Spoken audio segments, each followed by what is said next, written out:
TV KPM. Terus berkongsi pelbagai informasi dan juga memberi ilmu pengetahuan yang bermanfaat untuk semua murid-murid dalam Didik TV KPM.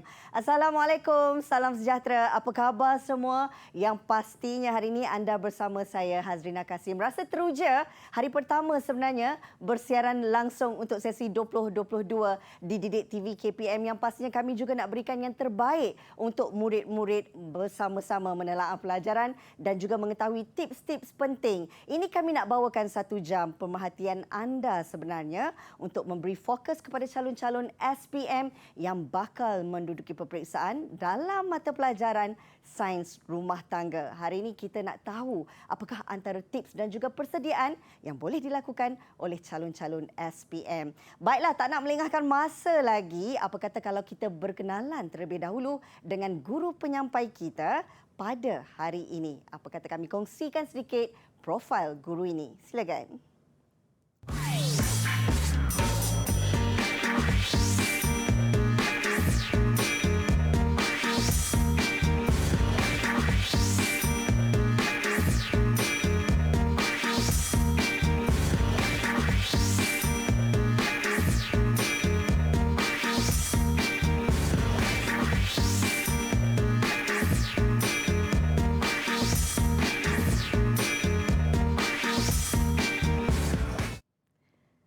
Itu dia serba sedikit profil guru penyampai kita pada hari ini. Pastinya calon-calon SPM yang mengambil mata pelajaran Sains Rumah Tangga dah bersedia untuk sama-sama kita mengetahui apakah antara tips persediaan untuk anda lakukan untuk menjawab kertas ini. Baiklah, ini dia Cikgu Eliza Ilyas dari Sekolah Menengah Kebangsaan Perempuan Metodis Kuala Lumpur. Sihat Cikgu hari ini? Alhamdulillah, Rina.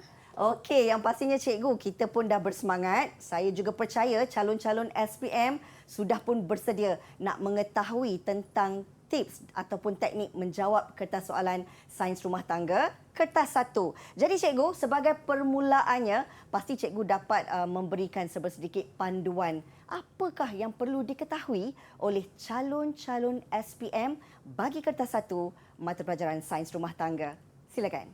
Okey, terima kasih Rina. Ya. Okey, saya mulakan ya. Ya, silakan. Okey, jadi sebagai persediaan untuk anak murid kita yang tak lama lagi akan menduduki peperiksaan. Okey. Jadi untuk Sains Rumah Tangga, kod kertas kita ialah 3769 Rina. Ya. Jadi apa yang murid perlu tahu untuk persediaan mereka dalam menghadapi peperiksaan?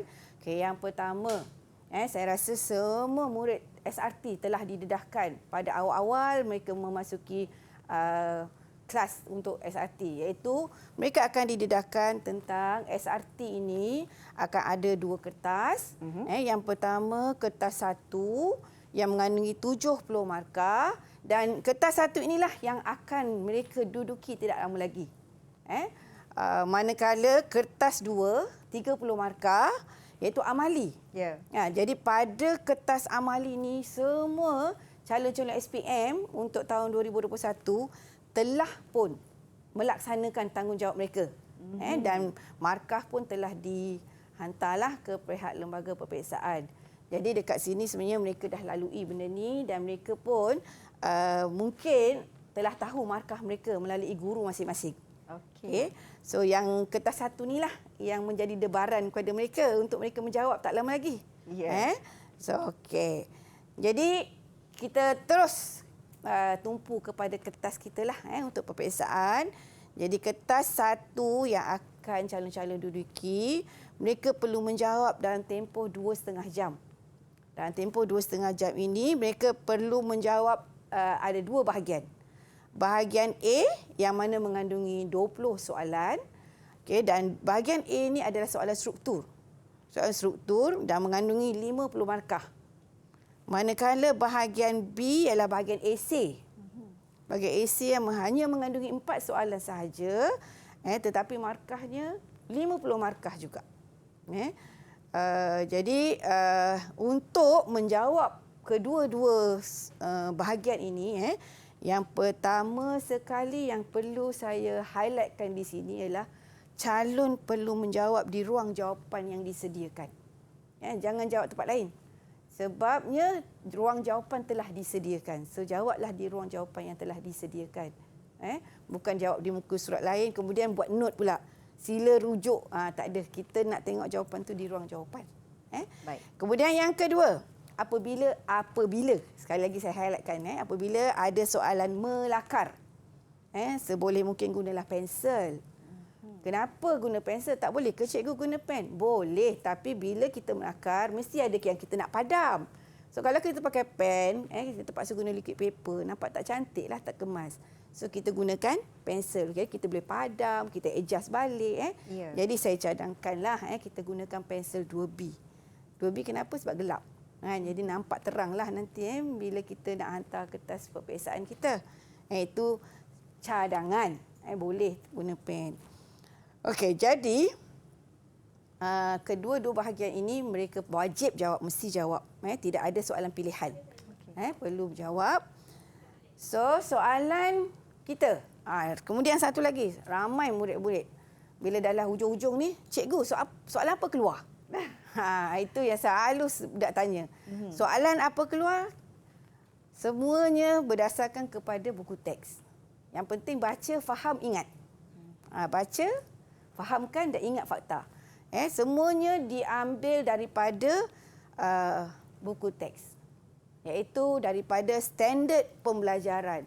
Jadi kalau kita baca buku teks, kita ikut standard pembelajaran yang ada dalam buku, insya-Allah kita boleh jawab. Sebabnya kalau kita lihat contoh yang saya garis-gariskan di sini, ada yang saya tidak garis lah, sebabnya benda tu ulang saja. Contoh, menyatakan maksud konflik. Jadi akan keluar, bukanlah keluar tahun ni ke tahun bila, kita tak tahu sebab soalan tu banyak. Tapi maknanya kita dah tahu kat mana kita nak tumpukan bahagian-bahagian yang kita nak baca. Okey. Jadi standard pembelajaran ni boleh katakan setiap tajuk-tajuk utama akan dikeluarkan standard pembelajaran. So kita concentrate, kita baca berdasarkan kepada standard pembelajaran ini untuk kita tahu kita nak fokus yang mana. Sebab buku teks tu besar, banyak, tebal. So kita fokuskan kepada standard pembelajaran yang mana kita nak tumpukan. Okey. Jadi itu soalan yang saya boleh jawab. Soalan apa keluar? Baca buku teks. Itu je yang saya boleh jawab. Tapi berpandukan kepada standard pembelajaran. Okey. Alright. So seterusnya. Ini menyentuh tentang langkah menjawab. Pastinya murid-murid ataupun calon-calon SPM kita tak sabar nak tahu apa persediaan yang mereka perlu lakukan. Sekejap lagi kita nak kongsikan cikgu. Dan menurut cikgu tadi untuk sains rumah tangga kita ada dua bahagian iaitu kertas 1 dan kertas 2. Di mana kertas 2 sudah pun selesai amalinya. Hari ini kita nak memberi fokus kepada calon-calon SPM bagaimanakah tips persediaan anda untuk menjawab kertas 1 selepas ini di Didik TV KPM. KPM. Kembali lagi bersama kami dalam Didik TV KPM. Pastinya fokus diberikan dalam slot Sukses SPM 2021 Pecutan khusus untuk calon-calon SPM yang bakal menduduki mata pelajaran sains rumah tangga. Kembali bersama dengan Cikgu Eliza Ilyas dari Sekolah Menengah Kebangsaan Perempuan Metodis Kuala Lumpur untuk kita ketahui apakah persediaan yang perlu dilakukan oleh murid-murid ini dalam langkah untuk menjawab bahagian B iaitu bahagian AC. Cikgu, silakan. Okey, kita teruskan. Hari ini kenapa saya nak fokus kepada bahagian B? Sebab dekat sini saya tengok ramai murid-murid dia tak boleh jawab dengan tepat mengikut kehendak soalan. Jadi saya nakkan murid lebih jelas dan tahu bagaimana cara kita nak menjawab bahagian inilah. So, langkah yang pertama bahagian ini pun saranan, cadangan kepada para murid SRT terutamanya. So, langkah untuk kita nak jawab bahagian B ni, langkah pertama, yang ini. Langkah ini yang ramai murid tak buat, iaitu baca arahan. Dia tengok, terus jawab. Jadi tak baca apa kehendak soalan sebenarnya. So, langkah pertama kita nak tengok arahan itu, apa kata tugasnya. Kata tugas tu apa? Menerangkan, kenal pasti, cadangkan. Yang itu kata tugas tu yang penting sebab kita nak jawab mengikut kehendak soalan. Jadi lepas kita dah tengok apa kata tugas, yang ini murid sama ada kalau dia ada highlighter dia boleh highlightkan, atau kalau tak ada highlighter dia boleh garis dengan pen pun tak apa, asalkan dia tahu apa kata tugas tu. Okey, yang kedua, tajuk. Dalam soalan tu biasanya akan di-highlightkan dengan tajuk dalam buku teks. Jadi murid akan tahu ini soalan faktor apa, ataupun ini soalan berkaitan dengan cadangan apa, sebab kita kena tahu apa tajuk dalam soalan itu. Dan yang seterusnya tengok markah. Kerana markah ini memainkan peranan untuk bilangan jawapan. 2 markah maknanya 2 jawapan. 4 markah, 4 jawapan. Jadi kita kena tengok juga pembahagian markah. Dan kalau kita lihat pada setiap soalan, tak kiralah kertas soalan subjek apa pun, mesti di tepi tu ada markah. Sebab nak memberi calon tahu bilangan jawapan yang diperuntukkan dan yang diperlukan dalam soalan. Okey, lepas dah tengok yang itu, dah tengok soalan, dah baca soalan, dah tahu kata tugas, dah tahu tajuk, langkah kedua, kita tengok apa dalam soalan itu. Soalan itu soalan bermaklumat ke, soalan berjadual ke, soalan penyataan ke. Sebab dalam itulah sebenarnya ada maklumat untuk kita menulis jawapan. So, gunakan semua soalan yang ada sepenuhnya. Jadi itu kata tadi kita balik pada langkah pertama. Baca. Baca kalau perlu di-highlightkan, kalau perlu dituliskan, dibuat catatan. Perlu sangat di langkah pertama. Kemudian langkah yang ketiga, kita nak draft jawapan. So bila kita nak draft jawapan ni, kita boleh minta kertas kosong dari pengawas peperiksaan untuk kita buat draft, untuk kita nak catatkan. Sebab kalau kita nak terus buat pada kertas soalan, takut comot ataupun nanti banyak nak kesilapan. So kita minta pada pengawas peperiksaan pada hari itu, kita draftkan jawapan kita. Bila kita rasa dah yakin dengan jawapan kita, dan kalau boleh gunakan ayat yang ringkas tapi boleh difahami. Dan menepati kehendak soalan lah, itu terutamanya.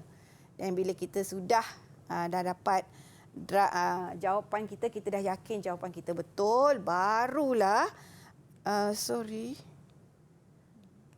barulah kita tulis di ruang jawapan yang disediakan. Tuliskan di ruang jawapan yang disediakan. Dan pastikan jawapan tu menepatilah kehendak soalan kita. Jadi langkah ni kita ikut step by step untuk memastikan kita tidak terlepas pandang soalan. Okey. So, bila kita dah tahu langkah-langkah ini, maka kita terus kepada cara kita nak menjawab. So dekat sini saya dah sediakan beberapa contoh soalan untuk murid-murid menjawab soalan ini dengan cara yang betul. Okey. Jadi dalam soalan SRT dia ada macam-macam bentuk. Macam-macam bentuk yang kita pun tak tahu soalan yang akan datang. Mungkin kita boleh tengok past question soalan yang lepas. Jadi antaranya adalah soalan yang berbentuk maklumat ataupun kita kata penyataan. Jadi dalam maklumat ini atau penyataan ini mengandungi maklumat. Okey, kita pergi ikut langkah tadi. Kita tengok langkah pertama, baca soalan. Okey, so maklumat berikut adalah tentang keluarga Encik Haziq. So kita kena baca, jangan skip. Cik Haziq seorang jurutera. Isterinya Puan Aina suri rumah tangga dan aktif berniaga secara atas talian. Mempunyai 2 orang anak yang masih bersekolah. Okey. Baca soalan. Berdasarkan maklumat itu, terangkan faktor-faktor yang mempengaruhi pengurusan sumber keluarga Encik Ahmad. Kata tugas. Terangkan. Jadi saya highlight kamera. Jadi kalau macam murid, gunalah highlighter ke pen ke, gariskan. Maknanya itu kata tugas yang pertama, terangkan. Tajuk apa faktor-faktor yang mempengaruhi pengurusan sumber keluarga. Itu kalau dalam SRT adalah tajuk tingkatan 4. Modul yang kedua. Jadi murid akan nampak kata tugas dan tajuk ini. Berapa markah? 9 markah. Dia dah bagi kat situ. So kita kena tahulah berapa bilangan jawapan yang diperlukan based on markah. Maknanya kalau terangkan dia kena tahu faktor, dia kena boleh menerangkan sambil menggunakan maklumat ini. Okey, yang kedua, nyatakan satu jenis sumber manusia dalam kategori sumber manusia. 1 markah sahaja. Nyatakan. Maknanya dia tak perlu hurai. Dia hanya perlu nyatakan sahaja. Untuk 1 markah. Alright. So, ini langkah yang pertama. Kita baca. Baca arahan. Kenal pasti kata tugas. Kenal pasti tajuk apa. Okey, langkah yang kedua, kita tengok maklumat ini. Ini maklumat yang diperlukan untuk jawapan kita. Itu langkah yang kedua. Okey, langkah yang ketiga. Kita nak draft jawapan. Okey, jadi bila kita draft jawapan, kita kena ingat baliklah apa yang kita belajar. Seperti mana tadi saya cakap. Maknanya kita kena baca, faham, ingat. Jadi faktor pengurusan subur yang kita dah belajar di dalam kelas, iaitu faktor saiz komposisi dan kitaran hidup. Yang kedua, faktor taraf pendidikan keluarga. Yang ketiga, lokasi tempat kediaman.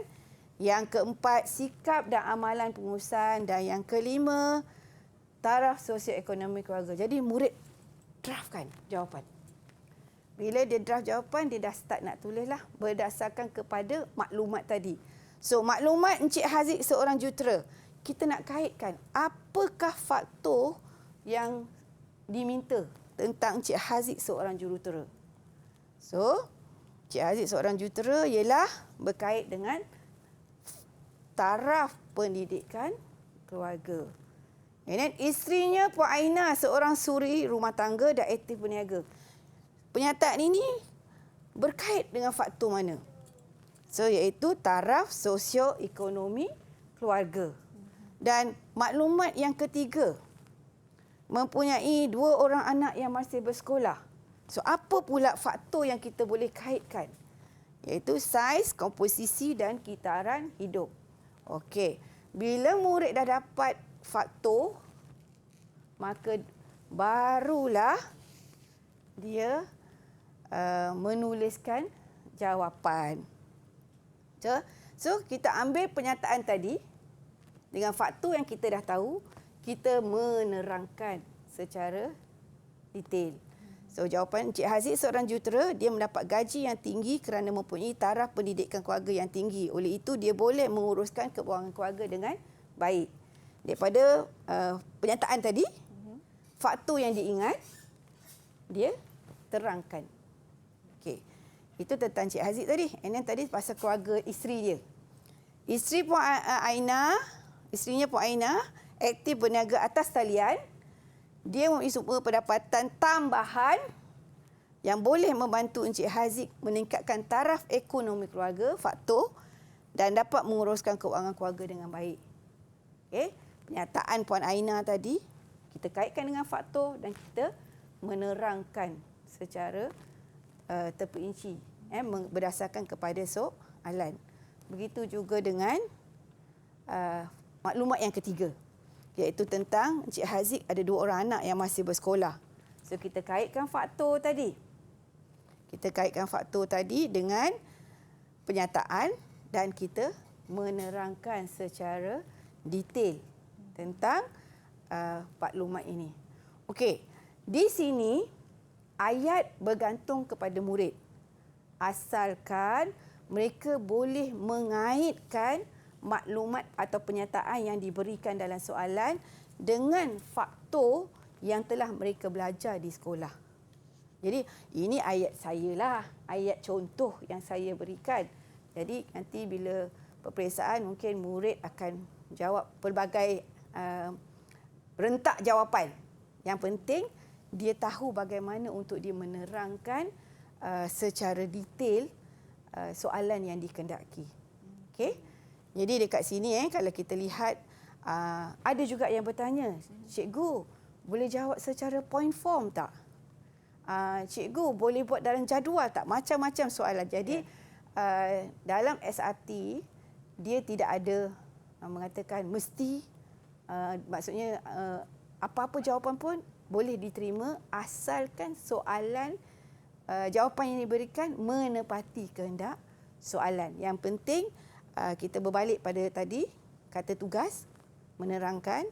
Yang penting dia tahu bahawa itu berkaitan, penyataan itu berkaitan dengan tajuk yang dikehendaki dalam soalan. Okay?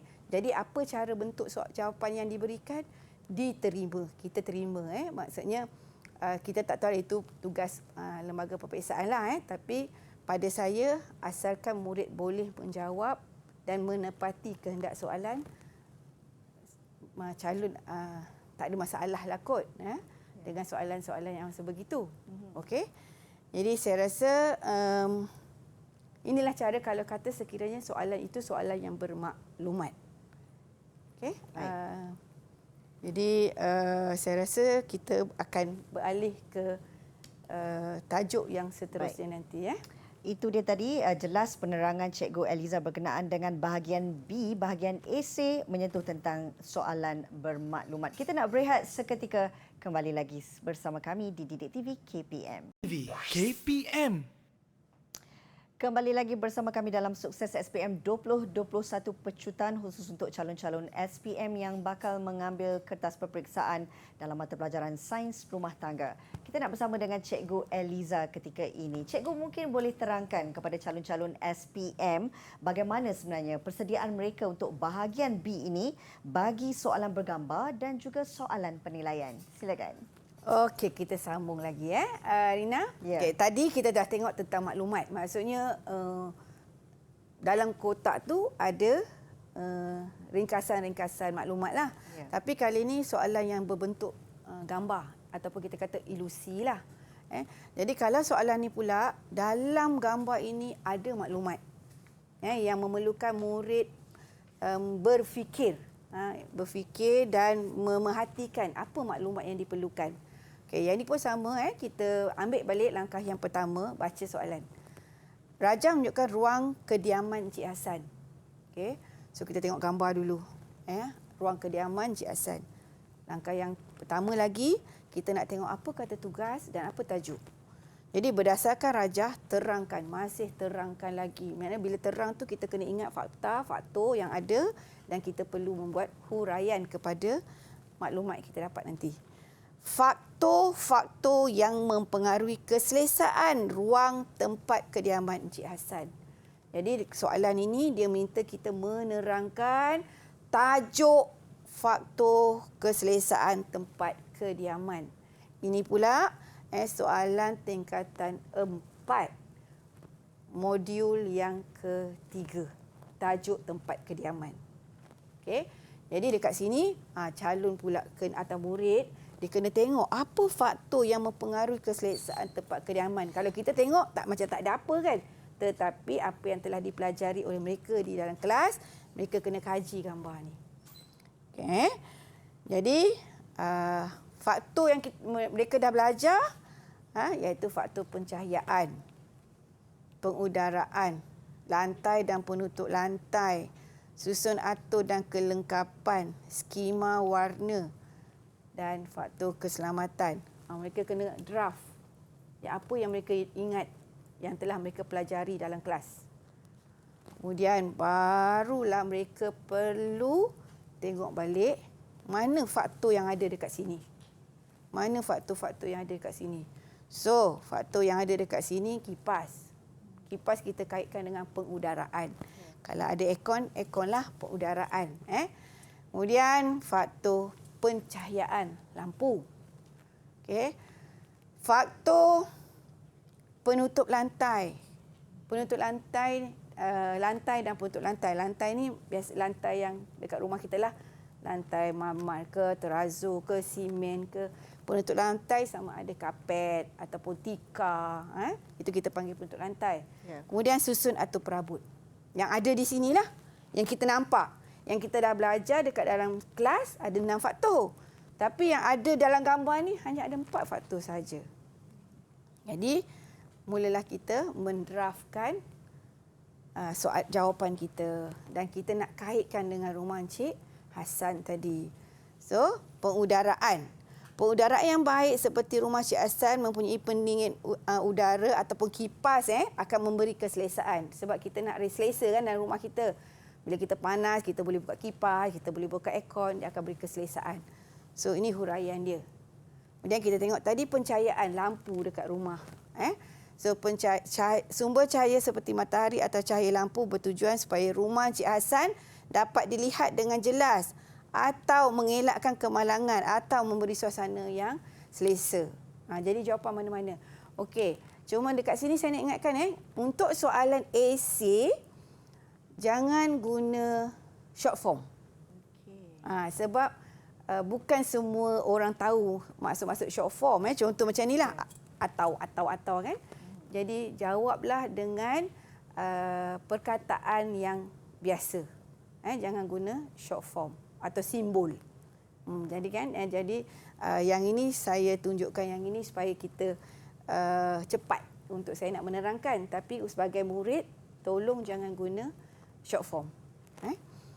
So pencahayaan dia terangkan kenapa perlu cahaya di rumah. Kalau gelap, kita perlukan lampu untuk nampak lebih jelas. Kalau kita tak pakai lampu, kita ada tingkap. Supaya tingkap akan cahaya akan masuk melalui tingkap. So dia perlu terangkan. Kemudian alatan dan kelengkapan yang kita lihat tadi ialah perabot di rumah Encik Hassan. Jadi bagaimana Encik Hassan menyusun perabot dia supaya tidak menghalang laluan. Sebab apa kenapa kita tak nak dia halang laluan? Untuk mengelakkan kemalangan. Terlanggar sana, terlanggar sini. Terutama kalau kata ada anak kecil ataupun ada orang kurang upaya. Jadi susunan di ruang kediaman Encik Hassan tu perlulah disusun dengan sistematik. Tujuan dia untuk mengelak kemalangan atau mengelakkan daripada menghalang laluan. Itu jawapan dia, key yang kita nak. And then kalau kita tengok dalam gambar tadi ada penutup lantai. Jadi di penutup lantai ni dia ada banyak function selain daripada untuk mencantikkan lantai, mencantikkan ruang kediaman, dia juga digunakan untuk menutup kecacatan lantai ataupun untuk mengelakkan lantai licin. Jadi rumah Encik Hassan mempunyai lantai dan penutup lantai yang rata, kukuh, tidak licin dan mudah dijagalah sepatutnya. Okey. Jadi penerangan di sini perlu kita kaitkan dengan gambar yang ada dekat dalam soalan. Okey, ini satu lagi soalan bermaklumat. Okey, ini satu lagi soalan bermaklumat yang mana yang ini dia bagi sampai 2 gambar. Sebab dia nak suruh murid kaitkan soalan gambar 1 dengan gambar 2. Tadi 1 gambar, ini 2 gambar. Okey, rajah 1 menunjukkan sejenis makanan mudah yang telah dimakan oleh Zeti.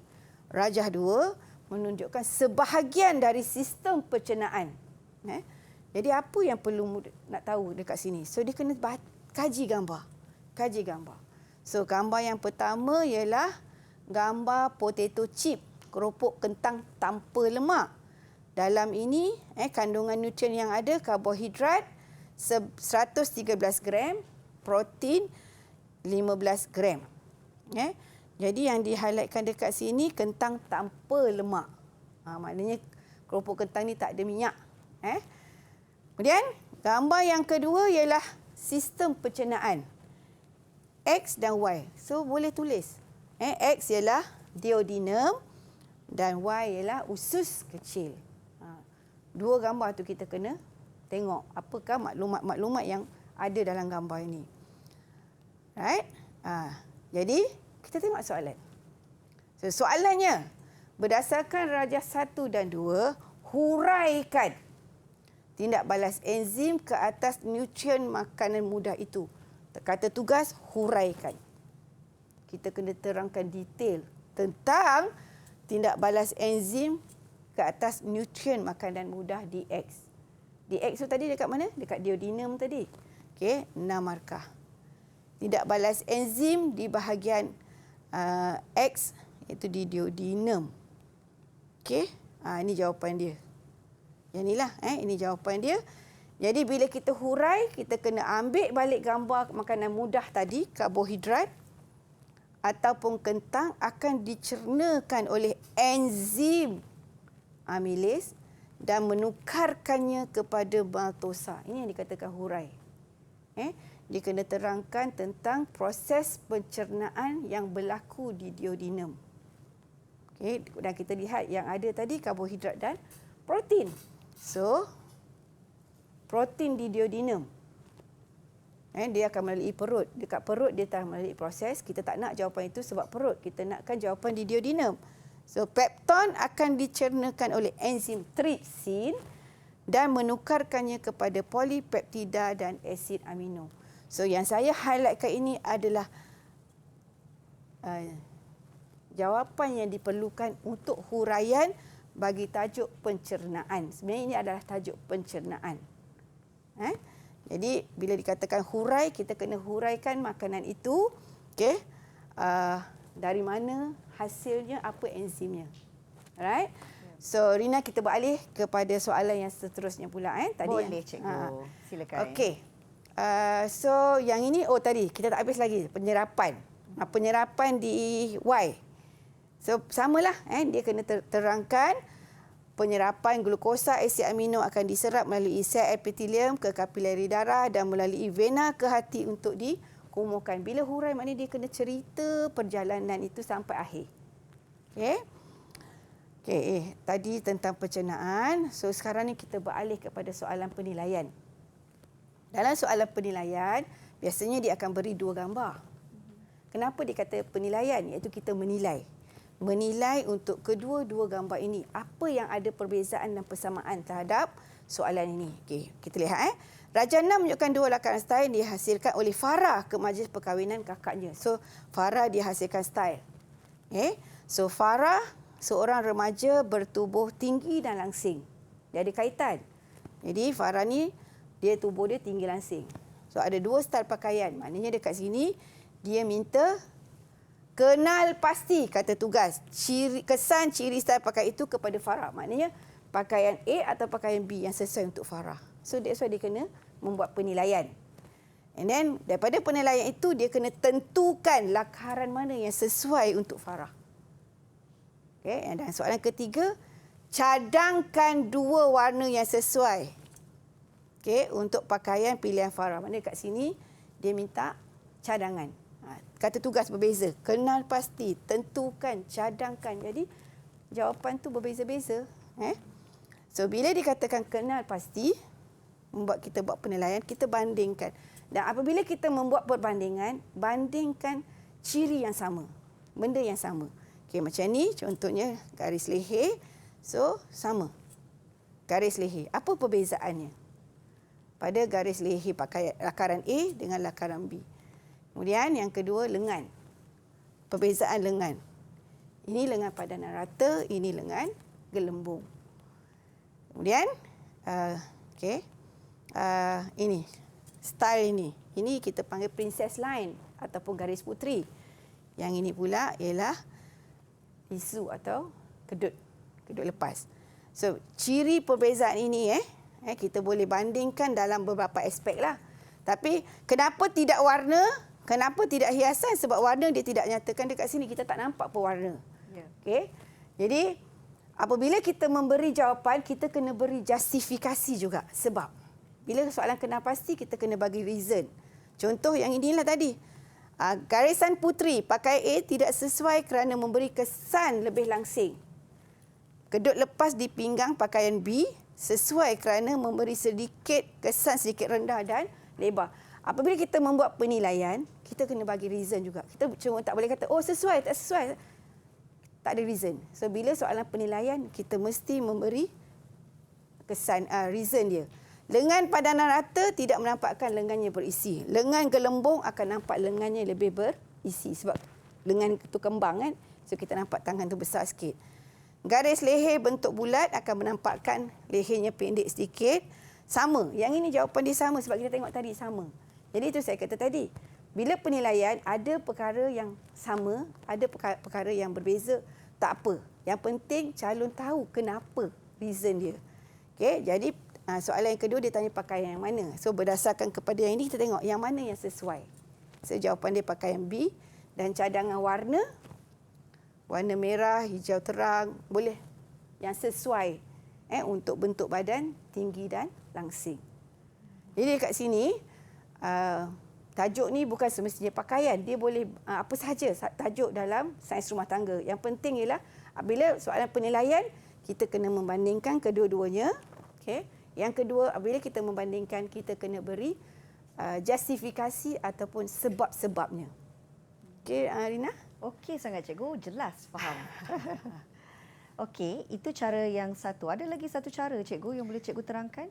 Okey, cara yang kedua yang ni pula. Tadi dalam bentuk Kotak perbandingan. kotak perbandingan. Yang ini kita membandingkan dengan cara kita bagi, actually sama je. Yang penting calon kena tahu apa yang sedang mereka bandingkan. Cuma cara kadang-kadang memanglah budak-budak kita ni akan tanya, cikgu step ini boleh tak? Step kena boleh. Jadi apa pun boleh, yang penting dia kena nyatakan A, B. Apa dia ciri-cirinya. Barulah kita namakan penilaian. Kalau tidak dia akan jadi seperti soalan yang pertama tadi, maklumat. Tidak ada perbandingan. Okey.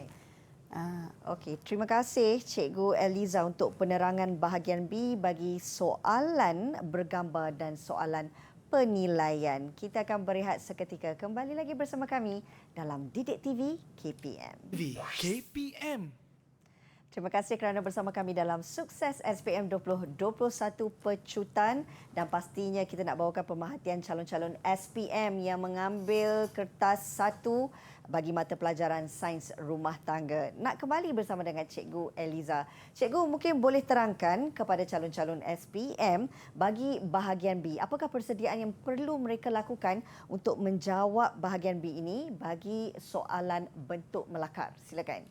Okey, seperti mana yang saya sebut tadi pada awal-awal tadi, maksudnya apabila kita menjawab bahagian lakaran, pensel.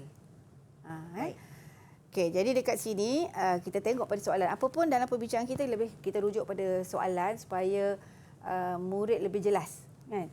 Okey, so dalam soalan ni lakar dan label. Soalannya ialah lakar, label. Jadi calon dia perlu lakarkan gambar dan dia perlu labelkan. Itu kata tugas. Style pakaian yang sesuai untuk shikin yang rendah dan gempal pada krokis yang disediakan. Ini krokis. Maksudnya bentuk badan yang standard tapi dengan penyataan rendah gempal, maka pelajar kena tahulah style-style yang sesuai untuk bentuk badan itu. Okey. Kemudian kita tengok 6 markah. Dalam lakaran style, kita ada lebih kurang 7 elemen style. Tapi soalan minta 6. Okey, jadi kita buatlah style-style yang sesuai untuk rendah dan gempal. Okey, jadi yang ini saya saja paparkan di sini untuk kita ingat balik apa yang telah kita belajar di dalam kelas, mengikut prinsip-prinsip bentuk badan. Jadi kita ada tadi saya dah kata kita ada 7 elemen style pakaian kita. Kemudian ini adalah bentuk-bentuk badan. Jadi bila kita dah ingat yang ini, maka mudahlah untuk kita melakarkan. So ini krokis yang diberikan. Kita buat lakaran ini. Gunakan pensel, kita lakarlah. Kita lakar dan kita labelkan. Labelkan apa? Garis leher, lengan, garisan dan cantuman, corak, warna, jenis teksturnya, hiasan tambahan yang diperlukan. Okey, tadi kita tengok 6 markah, tapi sekarang kita melabel lebih daripada 6. Tak apa. Kita bagi semua apa yang kita tahu. Dan supaya nampak baju ni nampak lebih perfect. Kita bagilah. Okey. Kemudian ada juga tanya, cikgu, perlu ke warna? Okey. Kalau kita dah label, tak perlulah kita warna. Sebab kita dah label pun warna hijau lembut. Tapi kalau murid nak warna dan sesuai dengan bentuk badan itu, silakan. Tak ada kata tak boleh. Tapi sebab apa kita nak buang masa, waktu peperiksaan kita sangat-sangat menghargai masa. So cukuplah dengan kita melabel. Arahan pun lakar dan label. Okey, ini satu contoh style pakaian lah. Okey, ada juga ikutlah, maknanya lakaran ini tidak statik. Lakarlah mengikut bentuk badan yang dirasakan sesuai, okey, dengan bentuk badan itu. Okey, ini yang untuk label lakar style pakaian. Satu lagi, yang ini adalah tentang label makanan. Okay, soalan. Persatuan SRT sekolah anda bercadang memasarkan produk berasaskan roti untuk projek jualan sekolah. Anda dikehendaki mengasihkan label makanan untuk produk itu. Lakar dan labelkan label makanan. Arahan dia lakar, label, apa dia? Label makanan. Yang kreatif untuk produk itu yang mengandungi maklumat mengikut peraturan-peraturan makanan 1985. 10 markah. So, ruang jawapannya adalah kotak ini, maka lakarlah di dalam ruang ini. Okay, label makanan, bukan pembungkus makanan. Yang ini selalu murid confuse. Label makanan lain, pembungkus makanan lain. Pembungkus tu bungkusan roti, kotak-kotak itu ialah pembungkus makanan. Label ni apa yang ada pada plastik itu, apa yang ada pada kotak itu. So, apa dia? Ini dia. So, ada 10 maklumat di dalam lakaran label. So, mulanya murid lukislah dulu, lakarkan dulu. Dia buat semua ni, ini dipanggil lakar. Melakarkan mengikut apa maklumat-maklumat yang perlu ada dalam label. Dalam label makanan. Kemudian, bila kita dah lakar, kita perlulah label. Sebab arahannya lakar dan label. Apa kesannya pula cikgu kalau tak label? Macam mana? Tak ada markah lah sebab awak tak ikut arahan. Kan? Jadi kita kena ikut arahan kata tugas tadi. Okay, jadi kita kena lakar dan labelkan dengan betul mengikut maklumat-maklumat yang telah kita pelajari di dalam kelas. Iaitu ada lebih kurang 10 maklumat yang diperlukan. Di sini saya telah paparkan maklumat-maklumat itu. Seperti kena tulis. Kalau ada bahan pengawet, nyatakan ada. Apa bahan pengawet itu? Kalau kita tengok dalam pembungkus makanan, dia akan nyatakan. Samalah kalau tak ada, tanpa bahan pengawet. And then jenama. Komposisi nutrien. Kalau tak ingat semua, kita ambil yang asas. 3, karbohidrat, protein, lemak. Yang penting dalam kita punya pembungkus makanan, kena ada nutrien. Jadi yang kita dah belajar, memang karbohidrat, protein, lemak tu memang ada. Okay, kalau tiada, letak kosong. Okay, macam tadi, tanpa lemak kan. So, lemaknya kosong. Berat atau isi padu, tengoklah gram ke mililiter bergantung kepada soalan tadi. Kalau dia nak katakan air, mililiter lah kan. And then kod bar, kita buat saja. Kod bar kita, tanda halal, alamat dan nama dan alamat pengeluar, bahan. Cikgu mana nak tahu semua bahan-bahan ni? Kita letak yang basic. Contoh kalau roti, apa kita nak buat roti guna apa? Tepung, yeast, gula. Letak yang basic pun tak apa. Yang penting murid tahu apa bahan yang nak digunakan.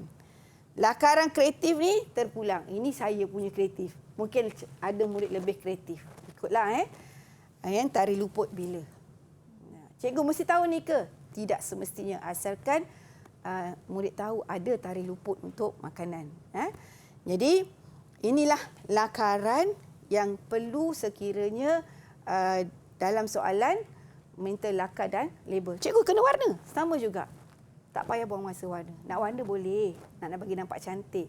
Tapi saya rasa kita lebih banyak masa untuk kita cek balik jawapan-jawapan kita yang lain. So, sebaiknya gunakan arahan yang diberikan untuk kita menjawab soalan ini. Okay? Dan kalau kita lihat tadi, soalan ini adalah soalan tak ada maklumat, tak ada arahan, tak ada gambar, tetapi arahannya lakar label. So, kita kena ikut arahan itu. Okey, Rina.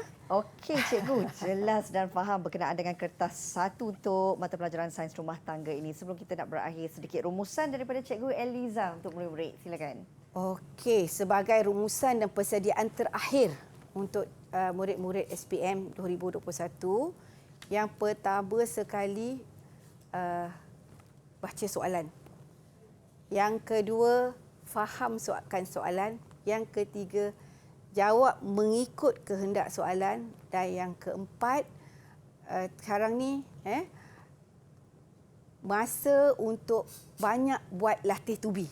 Kita hanya ada lebih kurang, kalau untuk soalan SRT kita lebih kurang dalam 2 minggu sahaja lagi. So, rumusan saya ialah buatlah latih to be banyak.